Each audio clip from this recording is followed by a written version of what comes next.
İndiki gənclərin Materinski platasına Peyğəmbər demişkən, uşaqlar valideynlərindən çox zəmanələrinə oxşayır. Yəni, ona neysə deyib, hətta faydasına, xeyrinə bir şey deyib başa salmaq mümkün deyil də.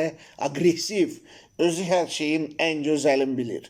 Yaxşı olsun, yaxşı olsun. Şəxsən mən bir Allahdan sübutam ki, özümdən böyüklərin sözünə qulaq asarsa, müəllimlərimin, nə bilim, məhəllədəki dostlarımın, şəhərdəki dostlarımın göstərdikləri yolla gedə-gedə bir tikə çörək sahibi olmuşam.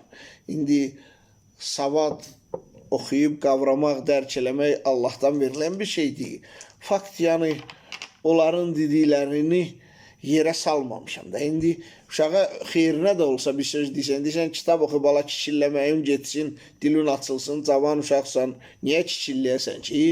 Özün elə aparır ki, alçaq dağları yox, hələ bil dünyanı bu yaradıb, əstağfurullah olsun.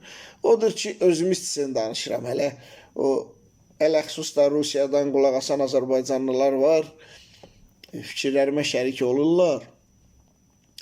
Bilirsiniz, əgər ikinci Oskar kimi kral, həyatda kraldır bu adam, stabillik axtarıbsa, buna görə mükafat təyin eləyibsə, baxmayaraq ki, Puankare sübut eləyib ki, heç bir planet, həyat stabil ox üzrə hərəkət eləmir, istənilən vaxt nə deyirsən ola bilər. Loru dildə desək, hamımız force major rejimində yaşayırıq. Bax, görürsünüz, iyun aydı, havaya bax. Hələ bu sübutdur da, danışdıqlarıma bir sübutdur ki, görürsünüz, biz öyrəşmişik ki, illərdir, 45 ildir mən öyrəşmişəm ki, iyun ayında hava isti olmalıdır. Görürsünüz, hava isti deyil. Yəni, Puankara'nın təyin elədiyi düz çıxır buradan. No, indi ağıllı insanlar, amma başa düşür ki, bir şeyi də planlamasan, bu təsbihi daşların düzməyi planlamasam, heç vaxt bu təsbihi təsadüfən razgildə eski yığa bilmərəm. Mütləq ki, başımda bir çertyoz olmalıdır. Və yaxud da tükana gedirəmsə, bilirəm ki, orada avtomobil saxlamaq olar, cərmələnməyəcəm və yaxud da lişni 20 manatım var. Gözümün qorxusu yoxdur, bilirəm 20 manat cərimə gələcək, ödəyəcəm. Və yaxud da ki, başqa bir, yəni o hadisəyə tam hazıram.